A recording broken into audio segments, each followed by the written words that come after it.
in our 102nd year. And of course, it's 39 weeks until the Rotary International Convention here in Melbourne. Our guest speaker today is Amanda Wendt, the Rotary International District 9800 Governor.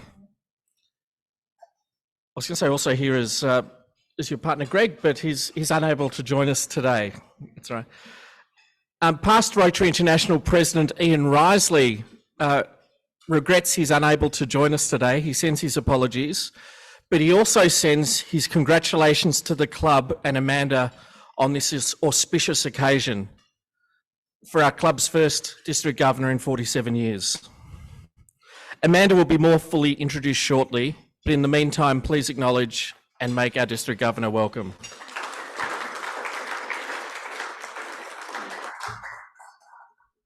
Visiting our club today as our guests, we have Assistant Governor of the Batman Cluster, Murray Anderson, and hosted by David Cram, we have newly arrived young German violinist, David Rosenberg. Could please acknowledge and make these guests welcome.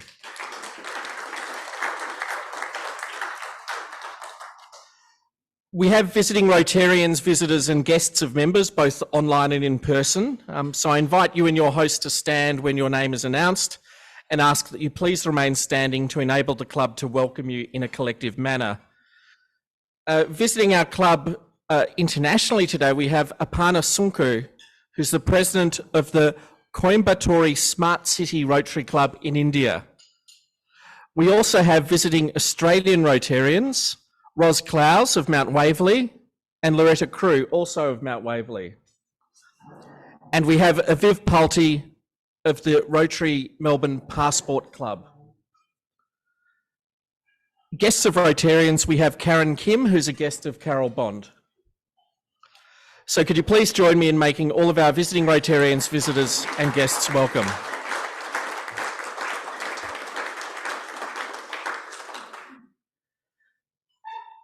As I mentioned, we have a banner.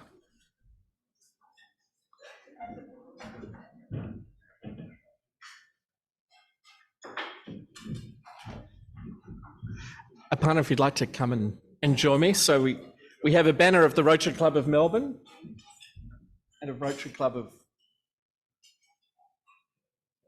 Could I get a picture to my phone, if you don't mind? Yes. Could I get a picture from Loretta? That's right. We need the photos because if you don't have a photo, you're not there. So You could use my phone if you don't mind. that's right. That's the one. For those online, we're just getting some photos online. Oh, sorry.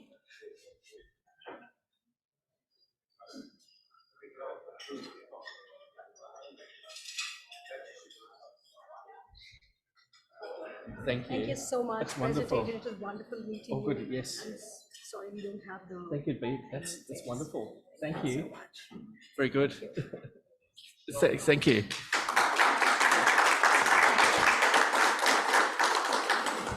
As past President Peter Dakin pointed out, I chose the right coloured glasses today, so it's a great match. That's right. And now for some club notices. As I mentioned, it's only 39 weeks to the 2023 Melbourne Convention. So I call upon past President Mary Barry, Chair of the Host Organising Committee, to give us an update on the convention. Well, thank you very much, President Adrian. And guess what, guys? 39 weeks to go. And for those of you who think you have all the time in the world to register, no, you don't. And why is that? A couple of reasons. First reason is there's 7,522 people registered and paid. Now, can I have a show of hands of those who are included in that number, registered and paid? Well done. Now, can we add to that those who are not registered and paid but intend to be registered? Yeah, putting them up really slowly. Oh, yeah.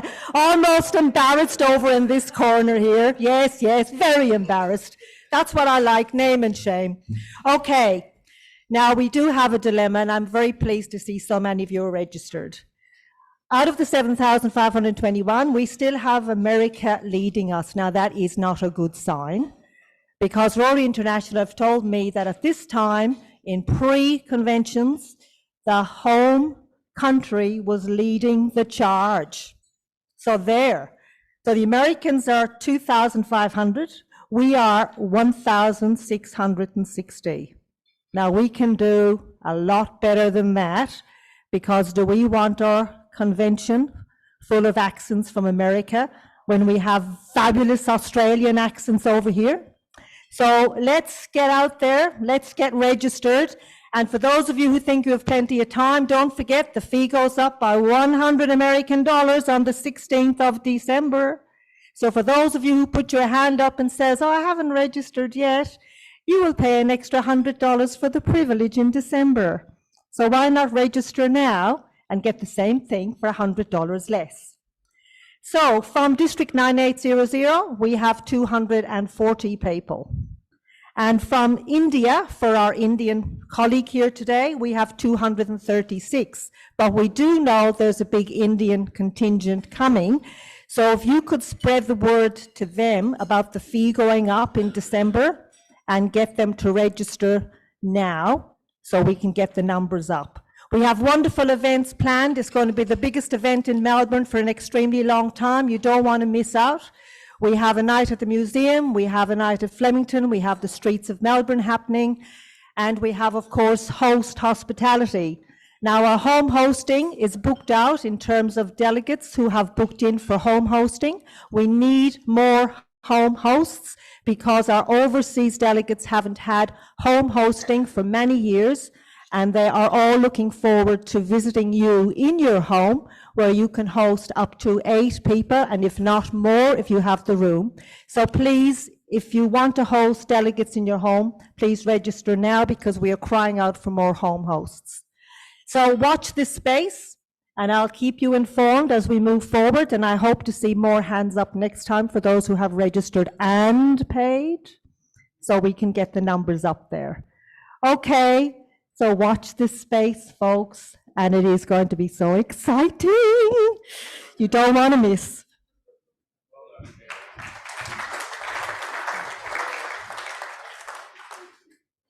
Thank you, Mary.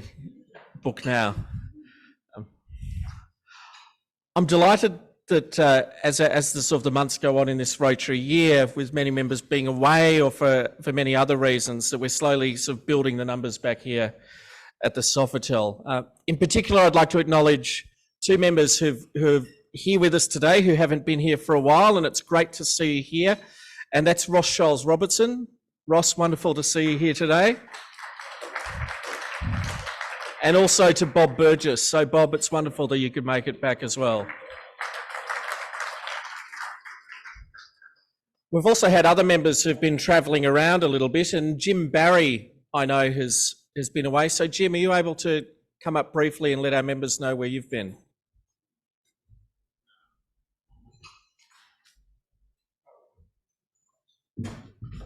Thank you, Adrian. I've had the pleasure of visiting my son in Denver, Colorado, obviously, for 5 weeks. I have a son there and 2 grandchildren, and we did a road trip to Oshkosh.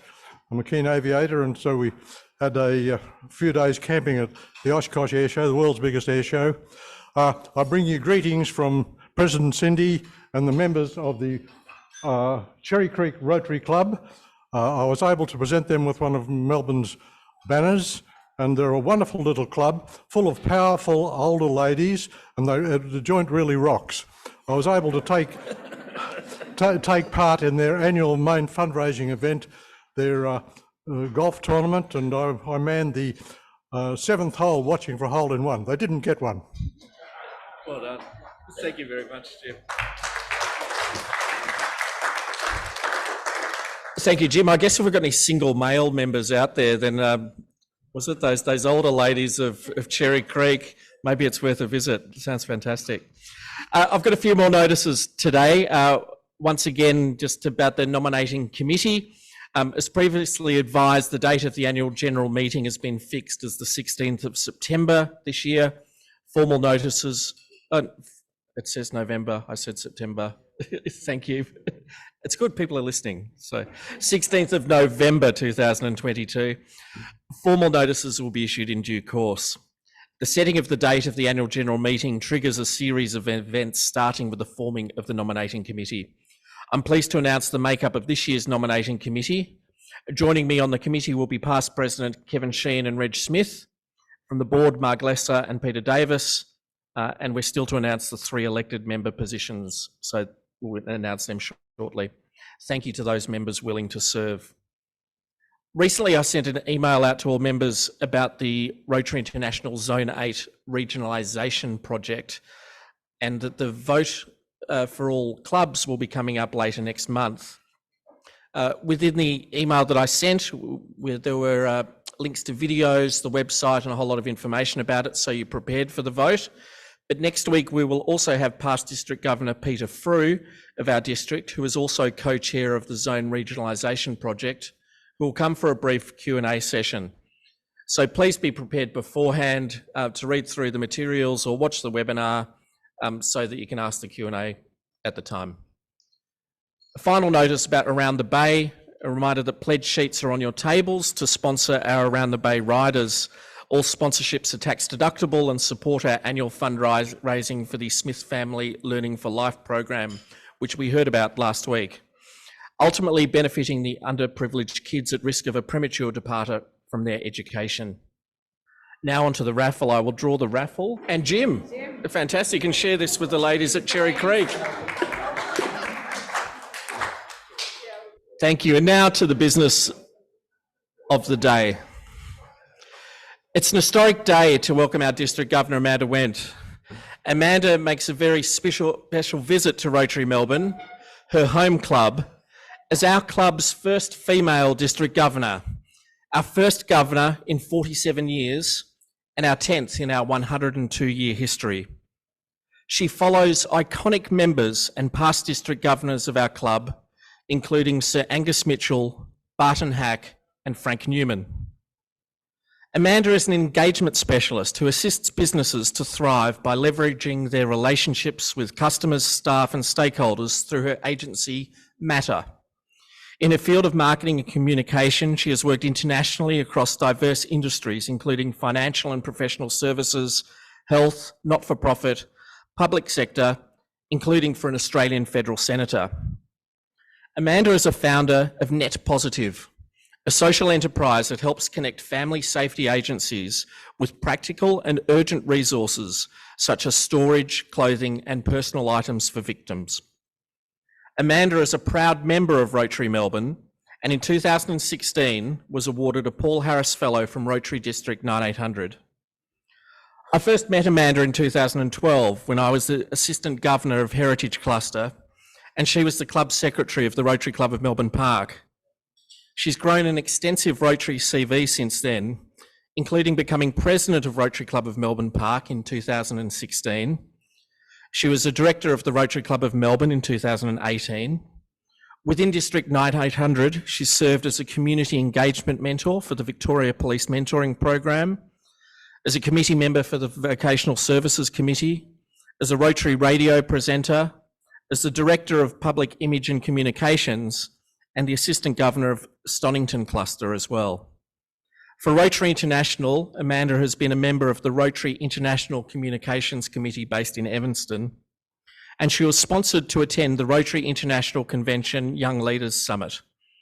She's travelled internationally with Rotary and spoken at several events, including the recent 2018 Rotary International Assembly in San Diego, on how to activate millennials by positioning Rotary as a professional development partner for corporates and a social enterprise incubator. Please, may I ask you to give a very warm welcome to our very own Amanda Wendt. Thank you very much for that very kind introduction, Adrian. I forgot about a lot of those things that I'd done. I'm like, wow, okay, cool, yeah, I have done that, thank you. Now, I have to do this properly, right? I'm at the Rotary Club of Melbourne. So this is the second time this has been worn. There we go, do it well. It is an incredible privilege to be our club's district governor for 22-23, as Adrian mentioned. Yes, the 10th from Rotary Melbourne, our club's first female and the youngest in our district's history. I want to start by saying a huge thank you to everyone who attended to the district changeover. Thank you so much for your messages of support, for the wonderful photos that you sent through to me afterwards. Robert Fisher, one of your photos is still one of my favourites that I received.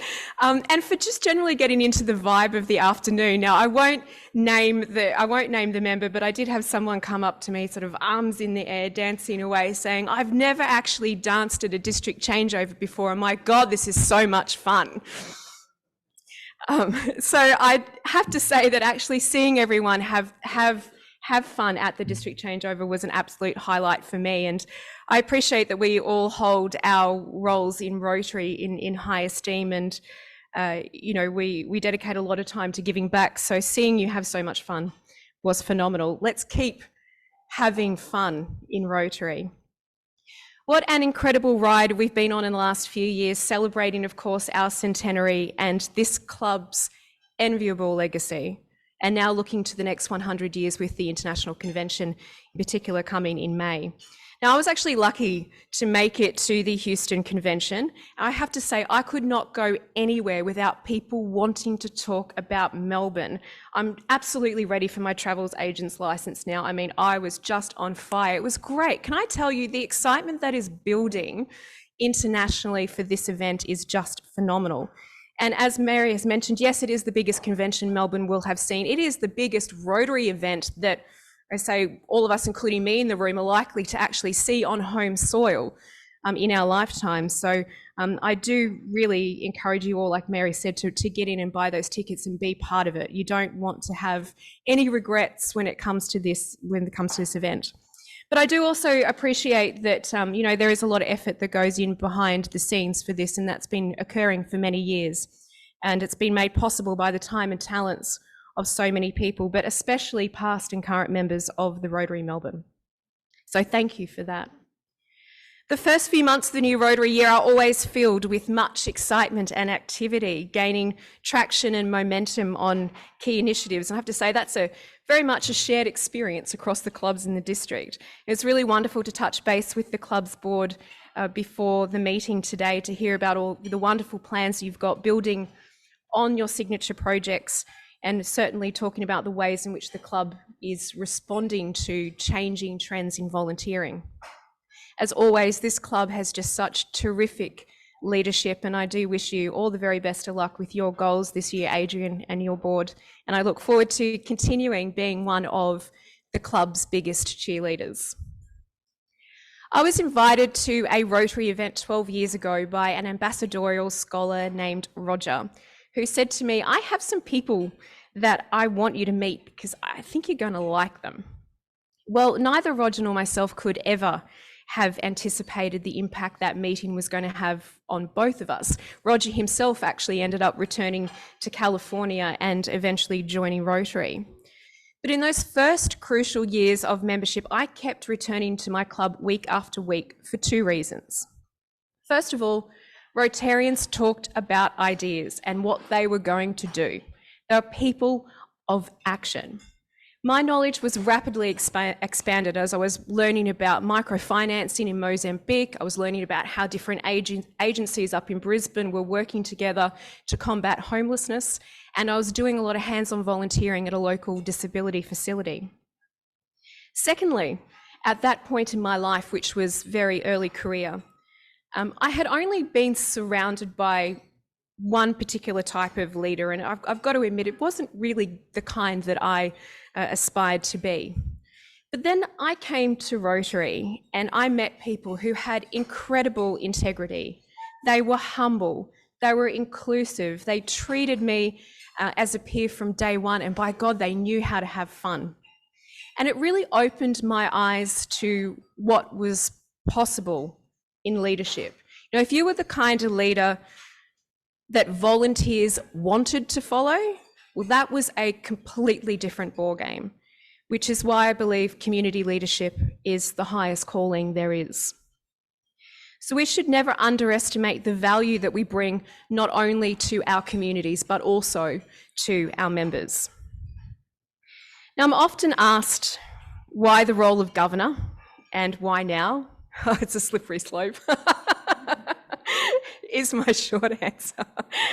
But aside from a very obvious love of Rotary and an enormous respect for the people in it, I've always been excited by what's possible for this organisation, especially when it comes to connecting with diverse groups of volunteers and potential members.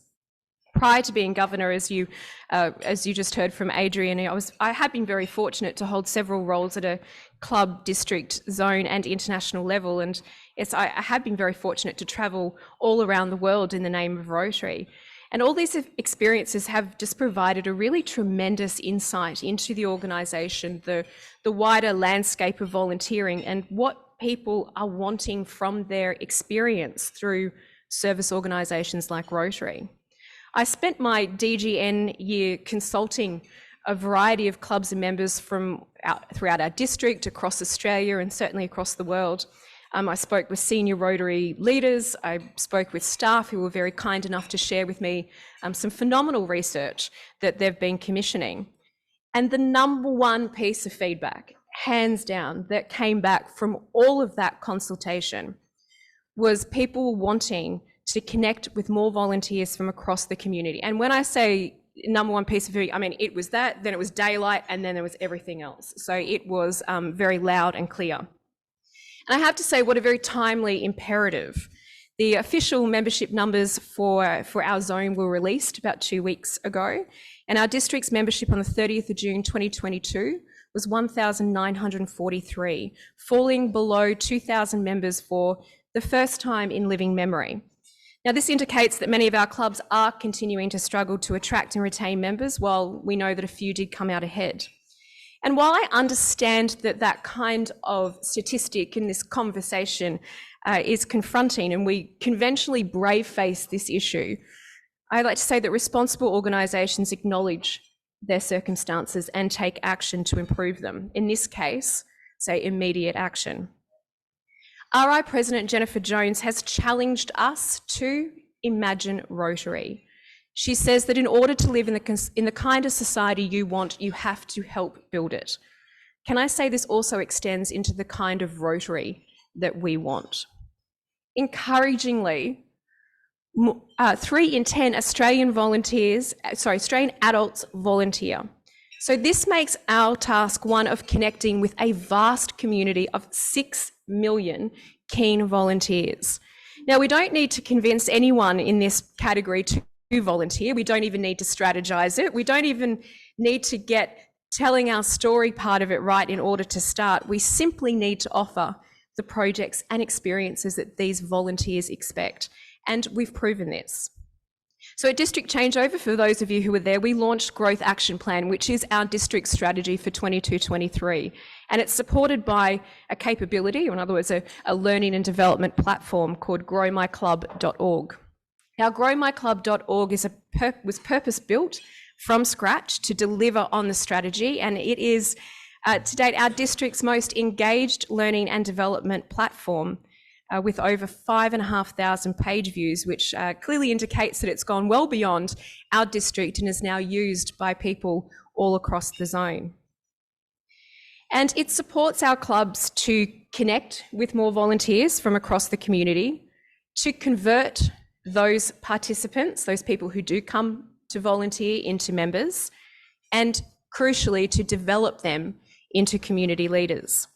And I had the pleasure of sharing the strategy and the growmyclub.org platform with Rotary International President Jennifer Jones and her team, and also Zone RI Director Jessie Harmon. And can I say that I'm overwhelmed by the massive support that we've got for this, and there's a very active interest in how we are helping our clubs achieve that growth action plan to make an even bigger difference for our community.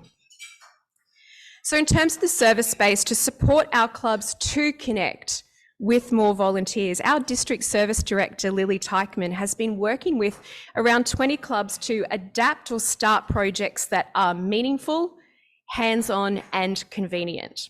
She ran a hands-on volunteering workshop in July and it was completely oversubscribed. But now a dozen projects across our district are on a path to become ready to welcome even more volunteers. And the projects, can I say, that are already up and running are very encouragingly already attracting new members, and clubs are commenting on just how easy it is through these types of projects to get people involved with Rotary. We've also held 2 volunteer with the DG days. So one was the tree planting that I know this club was very actively involved in. And also the second day was packing care packs for families who are escaping domestic violence with impact for women. Both of those meaningful, hands-on and convenient.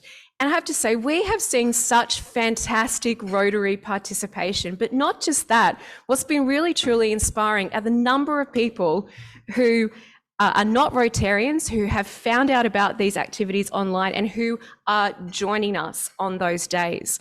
And we have, of course, following them up and actively encouraging them to keep coming back, because guess what? They've got tens upon tens of friends that all want to do the same thing and all want to get involved and volunteer. So for Rotary Melbourne, the Ryman, Second Bite, your tree planting, the bee pollinators corridor, these are exactly the types of projects that volunteers want to participate in. So this club is sitting on an absolutely huge opportunity here. And I look forward to supporting clubs as we roll out new ways for projects across our district to connect more directly with volunteers from across the community.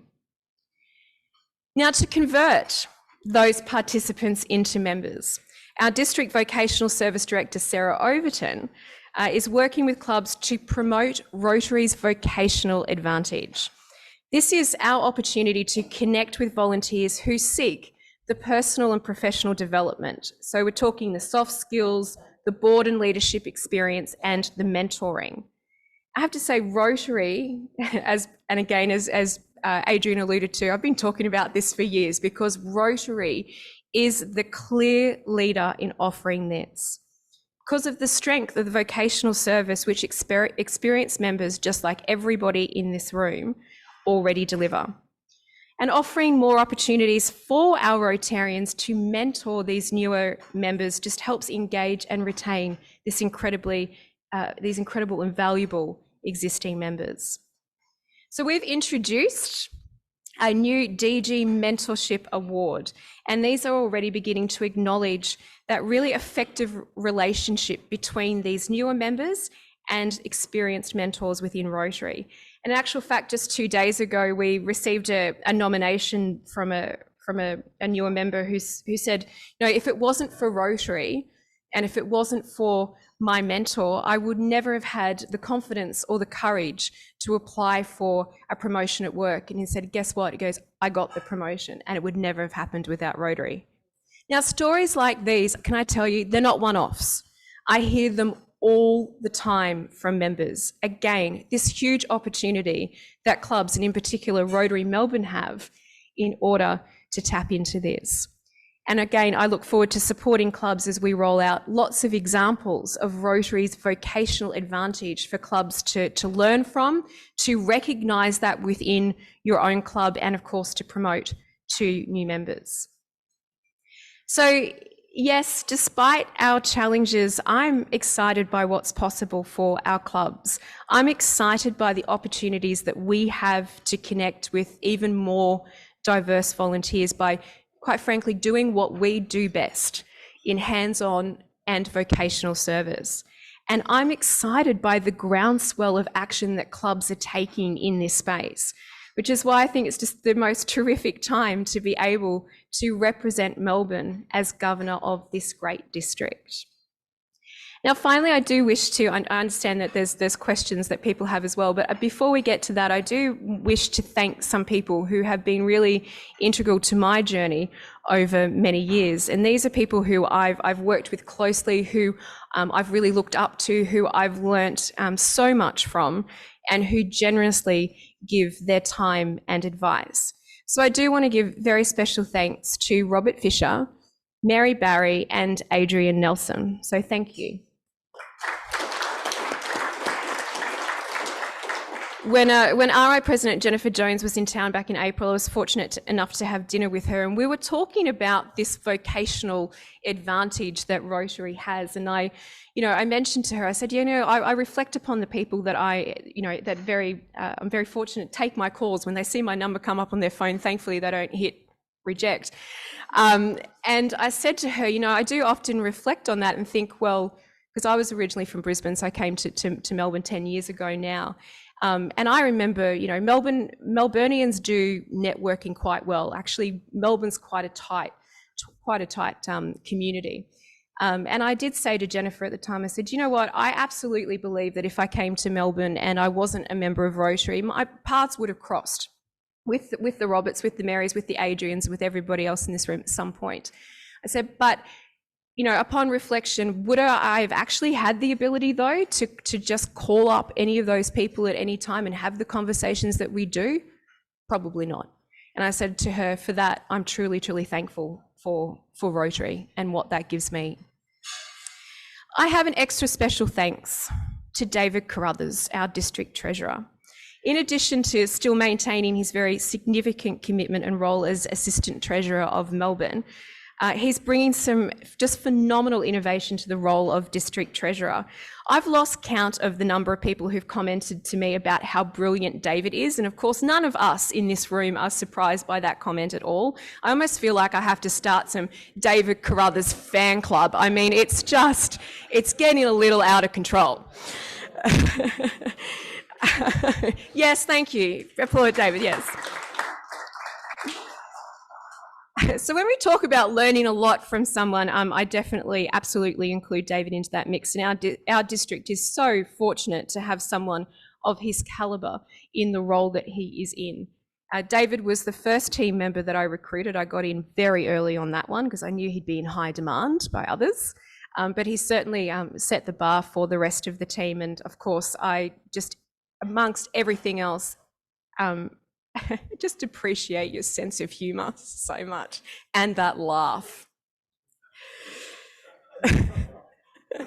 And finally, look, thank you to all the members of Rotary Melbourne for all that you do and for your support of me in this role. I am proud to represent the iconic Rotary Club of Melbourne, including, of course, on the international stage. So yes, let's imagine big, and let's work together to make it happen and to make a bigger difference for our community. Thank you.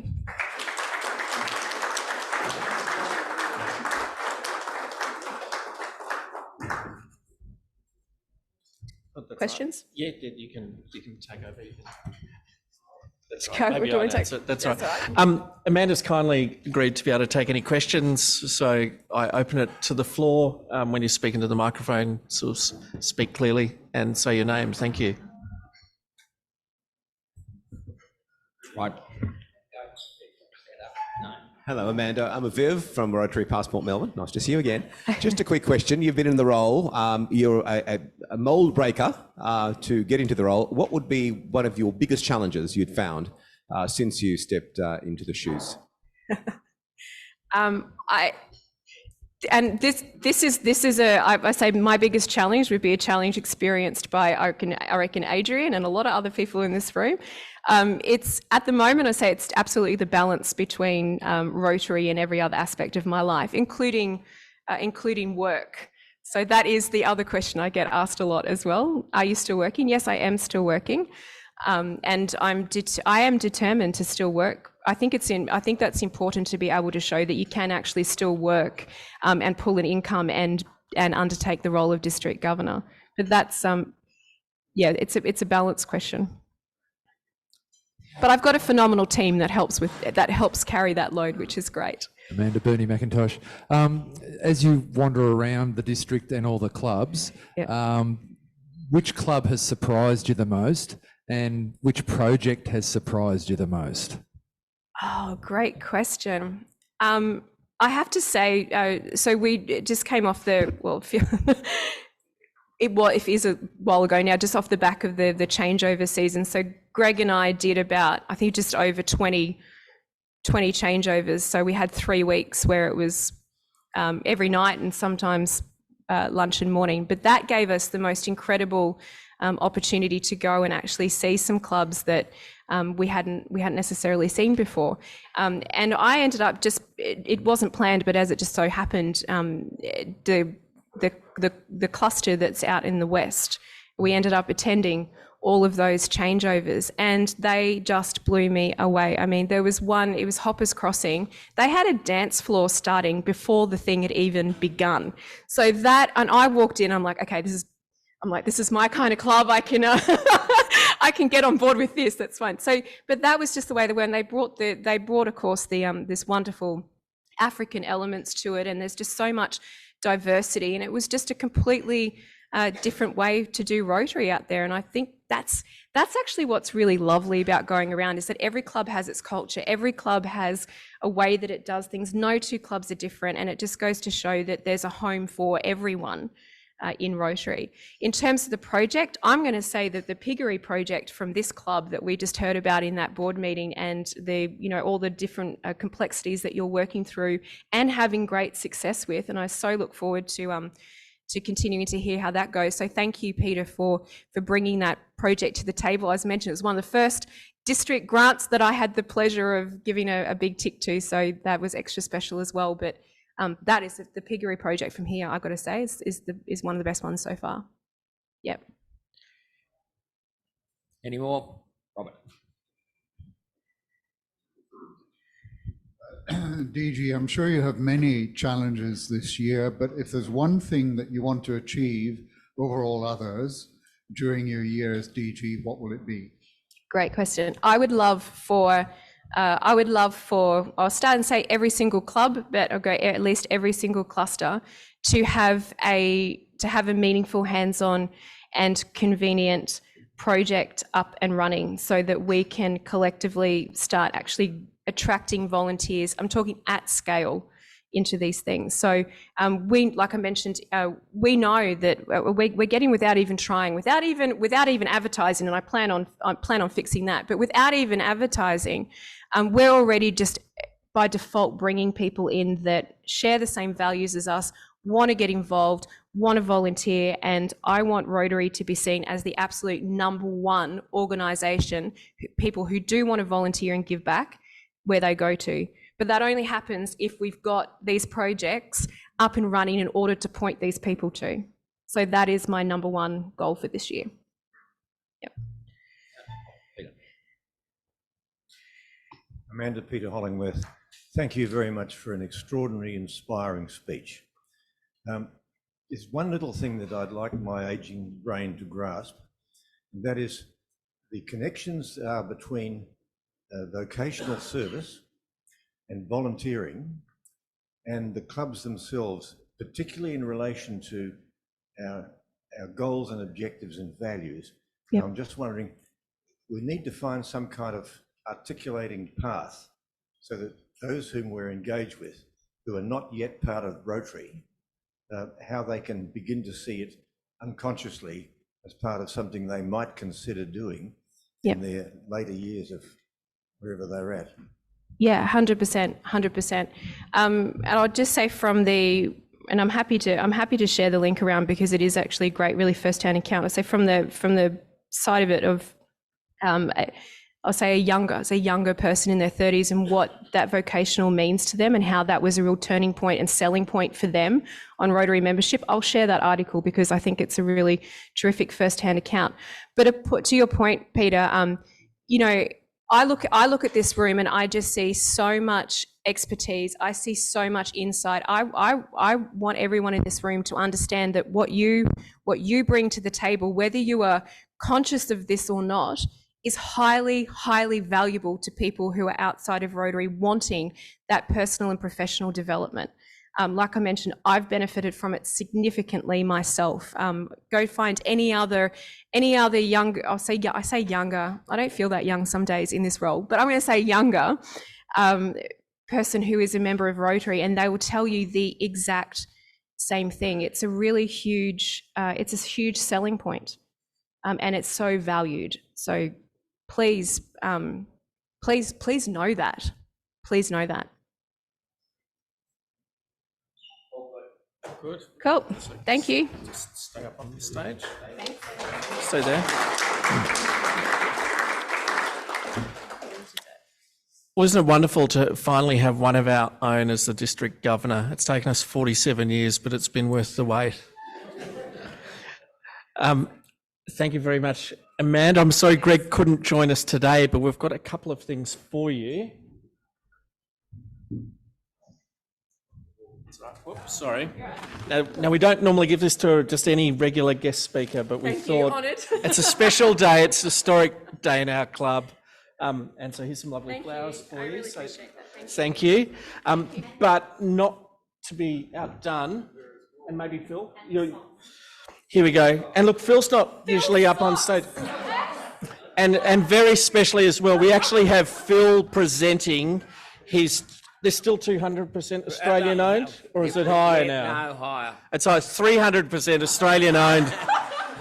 And these are the 2023 socks. These aren't just the 100 socks. We've moved on. We've moved on. Look, Over to you, President, Phil. may I just say that as I was getting out of the factory this morning, I said to myself, we've got the district governor coming. I reckon she's going to be wearing her skates for the next 12 months, and I better come up with some very comfortable socks to wear with those skates. So I've bought another pair in, apart from the other Rotary convention socks. So well done.